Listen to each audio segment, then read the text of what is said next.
Ada setidaknya dua sesi yang cukup menegangkan bagi pasar karena kali ini hadapannya adalah terkait dengan data inflasi atau dengan FOMC announcement.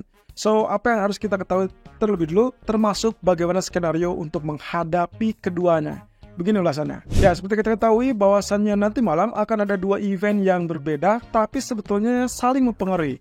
Salah satunya kalau kita lihat dari data yang sebelumnya, di minggu lalu kita sudah dapatkan data non-farm payroll. Kemudian minggu ini kita akan dapatkan data inflasi atau CPI. Dan akhirnya di akhir ataupun di sesi pertengahan atau dini hari nanti, kita akan melanjutkan dengan pengumuman dari FOMC. So, keduanya ini sebetulnya saling berkesinambungan. Jadi jangan sampai Anda lalai, jangan sampai Anda abaikan terkait dengan data yang dirilis nanti malam. Ini mungkin akan lebih direfleksikan oleh Fed dalam dot plotnya berbanding kebalik dengan apa yang terjadi kemarin di hari Jumat saat kita mendapatkan data non-farm payroll yang mengejutkan. Justru data inflasi nanti malam ini akan menjadikan gambaran ataupun mungkin saja bisa dimasukkan ke dalam pertimbangan dot plot suku bunga berikutnya. Nah, artinya lagi teman-teman, di sini kalau kita kaitkan dengan FOMC meeting, maka akan ada 3 hal yang harus diketahui dan 3 hal inilah yang kemungkinan akan diumumkan secara bersamaan. Ya, 2 yang pertama adalah terkait dengan pengumuman suku bunga. Seperti yang sudah kita bahas berulang kali bahwa tolong fokusnya jangan kepada suku bunga karena kebijakan suku bunga untuk bulan Juni dipastikan akan tetap tidak berubah. 5,25 sampai 5,5% dan ini bukan market movernya, alias bukan penggerak market, bukan juga perubah sentimen market. Karena artinya dengan angka 99% hampir dipastikan akan menetapkan suku bunganya, maka kemungkinan posisinya sudah tidak berlaku lagi alias sudah diantisipasi. Nah, yang kedua adalah di waktu yang bersamaan kita juga akan mendengarkan pengumuman FOMC kaitannya dengan dot plot dan economic projection. Jadi inilah yang harusnya menjadi market movernya dan ini pula yang harusnya Anda perhatikan alias simak. Jadi kalau misalkan di dalam dot plot tersebut, perhatikan saja ekspektasi untuk tahun 2024 karena itu yang sedang ditunggu-tunggu oleh para pelaku pasar yang penasaran kira-kira ada perubahan signifikan atau tidak. Untuk diketahui bersama, bahwasannya di pertemuan terakhir, dot plot di bulan Maret menunjukkan akan ada potensi ataupun proyeksi 3 kali pemangkasan sebesar 25 basis poin masing-masing. Artinya totalnya 75 basis poin di tahun 2024. Nah, setelah beberapa data ekonomi termasuk yang terakhir non-farm payroll yang mengejutkan atau bahkan inflasi yang terbaru yang sempat dikategorikan cukup dingin atau ada tanda-tanda pendinginan, kita akan lihat nanti terakhir data inflasi malam nanti jam 19.30. Ini juga mungkin akan dijadikan pertimbangan tambahan. Jadi artinya di sini mungkinkah Fed akan mengurangi proyeksi pemangkasannya atau tidak?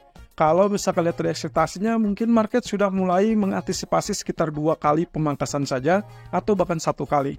Tapi ya itu perkiraan saya. Tapi kalau misalkan lihat dari reaksi atau potensi reaksi dari market, maka market akan lebih menerima dengan 2 kali pemangkasan daripada hanya 1 kali atau sama sekali tidak ada. So, kalau misalkan ekspektasinya ternyata 2 kali dan ternyata itu yang didapatkan, maka market akan bereaksi positif tentunya. Sesi ini akan dicermati juga dengan pidato Powell, termasuk juga Q&A, dan disitulah tanya jawab yang akan berlangsung akan memberikan kisi-kisi dari sikap kebijakan Fed pada umumnya, atau dalam hal ini adalah eksekusinya akan seperti apa. Nah, yang saya perlu ingatkan, sewaktu Powell speech ini, kemungkinan reaksinya akan sangat volatile, artinya bisa saja liar di sana, karena memang bentuknya adalah pernyataan, jadi kita tidak bisa prediksi kemana arahnya pernyataan tersebut. Tapi kurang lebih pernyataan yang dinantikan adalah dovish atau setidaknya less hawkish. Less hawkish berarti ditandai dengan kemungkinan Powell akan bicara tentang kemungkinan dia yakin bahwa proses disinflasi atau inflasi yang lebih rendah itu masih akan tetap terjaga dan dalam beberapa waktu ke depan masih tetap ditunggu. Tapi kalau misalkan hawkish berarti ditandai dengan dia tidak yakin bahwa inflasi akan turun. Yang artinya inflasi akan tetap menetap atau melekat dan itu pula yang menandai bahwa kemungkinan semakin tipis ataupun semakin kecilnya potensi pemangkasan di pertemuan berikutnya. Nah, kalau itu yang terjadi, nah inilah yang kemungkinan akan ditabrak juga dengan Q&A atau tanya jawabnya. Karena biasanya dalam hal tanya jawab, Powell akan meredam kekhawatiran para pelaku pasar. Jadi kemungkinan ini bisa saja berubah tren dari yang asalnya mungkin turun menjadi mengalami kenaikan atau sebaliknya. Yang awalnya naik tiba-tiba berbalik menjadi turun. Jadi hati-hati saat Q&A dan setelah itu barulah Anda bisa bertindak dengan agak relatif reda. Jadi artinya di sini saya akan menyarankan kepada Anda, kalaupun Anda ingin melakukan transaksi, sebaiknya tunggu sampai Q&A selesai. Kalaupun Anda bertindak di jam 1 dini hari saat pengumuman FOMC, maka yang harus Anda perhatikan lebih baik tertuju kepada dot plot daripada suku bunga bulan Juni. Lagi-lagi saya tegaskan, garis bawahi, bahwa suku bunga bulan Juni dipastikan tetap tidak berubah, sehingga itu bukanlah market mover. Nah, berikutnya, ini adalah data inflasi yang sebetulnya ini sudah kita bahas dalam live streaming kemarin di hari Senin, dan ini juga kita mengacu kepada apa yang terjadi pada hari Jumat yang lalu saat saya mencoba untuk memperkirakan kira-kira apakah terjadi kejutan apa tidak pada non-farm payroll. Ternyata kalau kita compare dengan apa yang terjadi di bulan yang sama di 1 tahun sebelumnya, yaitu 2023, ternyata hasilnya cukup mencengangkan. Dan itulah akhirnya di hari Jumat kita sempat melihat ada potensi kejutan dan kita terhindar dari kerugian yang terlalu fatal.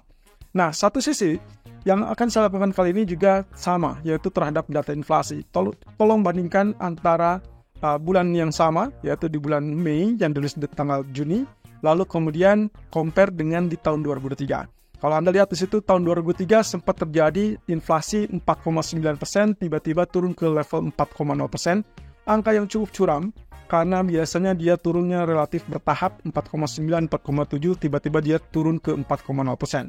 Bahkan di bulan berikutnya dilanjutkan dengan penurunan 3,0%. Tidak terlihat adanya semacam revisi ataupun revised number yang mungkin terjadi kesalahan dalam input data. Ini berarti menandakan di bulan-bulan tersebut mendekati pertengahan tahun ada kecenderungan bahwa inflasi tersebut cenderung reda atau cenderung dingin. Dan itu pula yang kemungkinannya saya curigai mungkin itu akan terulang di tahun ini. Jadi kalau itu yang terulang, maka mungkin kita akan dapatkan kejutan ke bawah untuk data inflasinya, mungkin di bawah 3,2 atau bahkan di bawah 3,0%. Tapi kalau misalkan ini tidak berlaku alias mungkin tahun yang lalu di 2023 adalah kebetulan saja, maka bisa saja kita akan mendapatkan kejutan ke atas untuk data inflasi, dan siap-siap kalau itu terjadi mungkin saja inflasi loncat di atas 3,7%. Dan itu cukup bahaya kalau misalkan kita bicara tentang reaksi market yang sesungguhnya kalau ternyata inflasi terlalu tinggi, maka pasar ekuitas atau dalam hal ini Wall Street kecenderungannya adalah mengalami penurunan yang sangat dalam. Koreksi tajam mungkin akan terjadi lebih lanjut setelah 2 hari yang lalu. Dow Jones terlihat terjadi koreksi, sementara S&P ataupun Nasdaq sempat rebound akibat saham teknologi. Dan itu juga ditenggarai dengan Apple yang mencatatkan rekor tertinggi. Nah, tapi kalau misalkan terkait dengan emas, kita mungkin harus bersabar dengan apa yang disampaikan oleh Powell. Jadi data inflasi ini sebetulnya bisa saja menjadikan tekanan lebih lanjut kepada emas di bawah level 2270. Kalau misalkan data inflasinya melonjak di atas 3,7%. Tapi kalau datanya sesuai dengan apa yang kita perkirakan bahwa mungkin akan terjadi pengulangan seperti yang di tahun 2023, maka dipastikan emas akan melejit dan 2355 ataupun 2360 sepertinya sangat layak untuk ditembus. Apalagi ini bisa mengacu kepada dot plot yang akan diumumkan oleh Fed berikutnya di jam 1 dini hari. Oke, ini adalah beberapa pandangan terkait dengan data CPI. Pertama kali yang kita akan lihat di sini adalah dari BlackRock sendiri yang meyakini bahwa kemungkinan suku bunga masih tetap akan dipangkas di bulan September. Walaupun ya sebetulnya mereka tidak terlalu yakin juga karena tingkat keyakinan mereka sedikit berkurang gara-gara data non-farm kemarin yang mengejutkan. Tapi mereka cukup yakin dengan data inflasi sehingga kemungkinan potensi ini bisa saja cukup berimbang dan akhirnya dot plot bisa saja tetap menunjukkan ada 2 kali pemangkasan. Nah, kemudian ekspektasi untuk dot plotnya sendiri menurut BlackRock adalah sekitar 2 kali pemangkasan di tahun 2024. Ya, walaupun turun sedikit ya, sebelumnya kan ada 3 kali pemangkasan. Dan untuk Powell speech, kemungkinan menurut BlackRock mereka memperlihatkan kemungkinannya potensi dari Powell tidak akan terlalu dovish, malah kecenderungannya lebih ke hawkish. Ya, inilah yang saya sebut tadi. Kalau misalkan ternyata dari data ekonomi ataupun bahkan dari pengumuman FOMC terkait dengan dot plot bisa menaikkan market optimisme, tapi kemungkinan apa yang disampaikan Powell bisa membalikan semuanya. Atau kondisi sebaliknya, kalau datanya ternyata relatif lebih mengecewakan atau termasuk bahkan dot plot pun mengecewakan, mungkin pernyataan Powell lah yang akan menolong. Oke, di tabel sebelahnya saya menunjukkan posisi dari proyeksi beberapa bank besar termasuk Goldman Sachs yang memperkirakan untuk CPI utama kemungkinan akan stay di 3,4% untuk basis tahunannya, tapi dia melihat kemungkinan untuk core CPI-nya akan turun di bawah 3,6, berarti ada 3,5%. That means good, sebetulnya secara bertahap menunjukkan penurunan. Termasuk juga penyelamat berikutnya mungkin kita harus lihat dari data core CPI basis bulanan. Kalau itu ternyata menunjukkan angka penurunan, ya sudah, berarti dolar akan relatif lebih lemah. Ada kesempatan ataupun peluang untuk rebound, baik itu pasar equity alias Wall Street ataupun bahkan termasuk emas. Jadi perhatikan data-data tersebut secara angka faktualnya seperti apa. Nah, jelang pertemuan Juli, ternyata indeks kabarnya bagus juga, rumor terkait dengan potensi stimulus berikutnya untuk mendorong sektor properti. Dan ini yang juga sebetulnya sudah kita bahas sejak awal bulan lalu. Jadi apapun yang terjadi pada Hang Seng, sebetulnya Anda tinggal mencari level bottom untuk siap-siap prepare melakukan buy, terutama untuk strategi medium term. Ini kaitannya dengan menjelang pertemuan di bulan Juli. Saya belum dapatkan informasi tanggal berapa lebih tepatnya, tapi saya asumsikan kalau kita sudah mendekati pertengahan bulan seperti ini, mungkin kita akan bisanya melihat dari level bottom dari Hang Seng. Jadi kalau misalkan terjadi penurunan seperti yang terjadi saat ini, sampai level 17.800, saya rasa saya akan menunggu level 17.500 yang lebih aman, atau bahkan 17.300. Nah, bagaimana dengan Anda? Potensi tersebut harusnya bisa dimanfaatkan. Satu sisi, kalau kita lihat economic data yang tadi pagi dan siang hari, saya lihat data CPI ataupun inflasi dari China yang menunjukkan angka yang lebih rendah daripada ekspektasi. Secara agregat ini data sebetulnya jelek, artinya menunjukkan aktivitas ekonomi yang relatif lebih lemah, tingkat permintaan yang lebih lemah, that means ekonominya juga relatif lebih lemah. Nah, hasilnya wajar Hang Seng mengalami penurunan. Tapi kalau misalkan kita bicara tentang stimulus, apakah itu akan mendorong kemungkinan ekspektasi stimulus? Ya, karena angka inflasi yang lebih rendah berarti ada harapan untuk pemerintah setempat untuk menggenjot dengan stimulus yang terbaru sehingga aktivitas ekonomi tersebut kembali meningkat. So, perkiraan saya berarti ini akan sejalan dengan apa yang dilakukan atau yang direncanakan pada pertemuan ataupun rapat pleno yang akan dilakukan oleh China di bulan Juli. Nah, terkait dengan data Inggris, ini adalah data GDP yang lagi-lagi saya melihatnya angkanya relatif stagnan. 0 sampai 0,4%. Pernah juga turun di bawah 0% yang mengartikan bahwa dia adalah secara teknis mengalami yang namanya resesi. Tapi kemudian dia berbalik naik di atas 0%, tapi untuk kali ini kembali ke level 0%. Nah, artinya terjadi perlemahan secara angka pertambahan ataupun pertumbuhan ekonomi. Jadi inilah yang memungkinkan bahwa BOE atau Bank of England minggu depan kemungkinan akan mempertimbangkan juga skenario untuk melakukan pemangkasan suku bunga. Bahkan mungkin juga kita akan dapat kejutan, mungkin BOE akan melakukan cut rate seperti yang dilakukan ECB di bulan Juni. Tapi kalau tidak, maka kemungkinan ekspektasinya adalah market melihat peluang ini, data-data ekonomi yang negatif, akan cenderung mendorong BOE untuk melakukan pemangkasan di bulan Agustus. Ya, kita tinggal tunggu saja data terbaru, tapi sejauh ini semua akan sangat bergantung kepada data ekonomi Amerika. Dan itu berarti data inflasi di malam hari 19.30 yang diperkirakan akan mulai penurunan untuk core CPI-nya dari 3,6 menjadi 3,5%, atau basis tahunannya untuk CPI utama itu tetap di 3,4%. Tapi lagi-lagi, basis bulanan juga cukup penting. Setidaknya untuk menunjukkan apakah ada periode pendinginan di saat atau di bulan tersebut.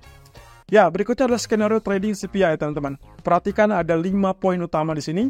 Poin pertama tentunya saya perkirakan anggap saja sideways, reaksi yang akan terjadi selama rilis data. Artinya saat 19.30 mungkin sampai 10 menit ke depannya, 19.40, itu akan relatif bergerak sideways. Kalau ternyata datanya hanya berkisar antara 3,3 ataupun 3,5%. Kalau misalkan 3,3 di bawah ekspektasi, tipis banget, dan itu berarti mungkin weak dollar tapi akan bergerak terbatas, dan itu berarti pasar lain akan naik terbatas juga. Dan sebaliknya, kalau misalkan 3,5% itu juga naiknya tipis dari 3,4%, saya rasa reaksinya adalah strong dollar tapi juga relatif terbatas, dan hasil yang lainnya pun akan relatif turun terbatas. Nah, yang ingin kita lihat adalah data yang spesifiknya agak lebih tinggi atau mungkin paling tinggi atau bahkan lebih rendah atau bahkan paling rendah. Jadi artinya skenario 2, 3, 4 ini yang akan cenderung memberikan reaksi market yang bisa dibilang volatility-nya cukup tinggi. Artinya di sini teman-teman, kalau melihat skenario kedua antara 3,6-3,7% jelas itu akan strong dollar. dan berarti emas ataupun currency lain atau bahkan pasar saham kecenderungannya akan berpotensi turun sampai support kedua. Dan kalau misalkan ternyata datanya jauh lebih tinggi dari ekspektasi seperti yang kita takutkan, lebih dari 3,7%, itu akan membuat dolar sangat-sangat kuat sehingga akhirnya kemungkinan emas akan turun sampai di bawah support kedua. Dan mungkin saja lebih rendah dari 2260 atau bahkan ekuitas akan drop dan kemungkinan koreksi yang cukup tajam.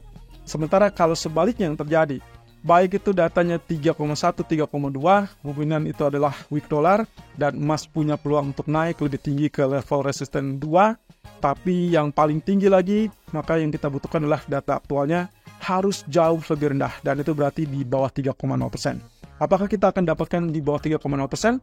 Ya, apapun itu bisa saja terjadi. Tapi kalau melihat dari kasusnya, ada kekhawatiran juga bahwa data inflasi hari ini masih tetap panas. Jadi stay alert ya, jadi harus berhati-hati. Tolong perhatikan juga dengan data core CPI-nya. Nah, untuk trading FOMC meeting ataupun announcement, lagi-lagi terkait dengan dot plot. Intinya adalah kalau segala sesuatunya berjalan sesuai ekspektasi, terutama ekspektasi saat ini adalah 2 kali pemangkasan di 2024, maka itu akan euforianya positif untuk market lain dan berarti negatif untuk US dollar. Tapi sebaliknya kalau cuma 1 kali, market agak mungkin memperhitungkan ulang, tapi reaksi sesaatnya adalah strong dollar, kemudian yang lainnya akan mengalami tekanan turun. Sementara kalau misalkan kita bicara tentang Powell speech, maka pastikan dia hawkish atau less hawkish atau mungkin dovish. Kalau ternyata kepada hawkish, itu adalah strong dollar dan berarti Anda bisa sell off untuk market seperti emas ataupun pasar saham. Tapi kalau misalkan dia less hawkish atau bahkan cenderung ke arah dovish, lakukan sebaliknya. Kemungkinan emas akan terbang dan itu berarti dolar akan negatif atau turun. Kemudian juga pasar saham kemungkinan dia akan rally kembali, bangkit kembali dan ada kesempatan untuk menabrak atau bahkan mendekati kembali level tertingginya. Oke, dengan demikian tekanan dari Fed masih belum selesai ya, karena kita masih tetap akan melihat dari kondisinya setelah tekanan bertubi-tubi, maka data ekonomi akan menjadi peluangnya. Tapi juga jangan lupa bahwa tekanan semakin besar gara-gara 3 bank sentral utama lainnya itu sudah melakukan cut rate. Jadi apakah Fed akan memberikan sinyal yang sama? Setidaknya mungkin bukan Juli, tapi September ataupun November atau November-Desember. Jadi semuanya masih tetap terbuka, semua akan berpulang dan lagi-lagi data inflasi harus Anda cermati.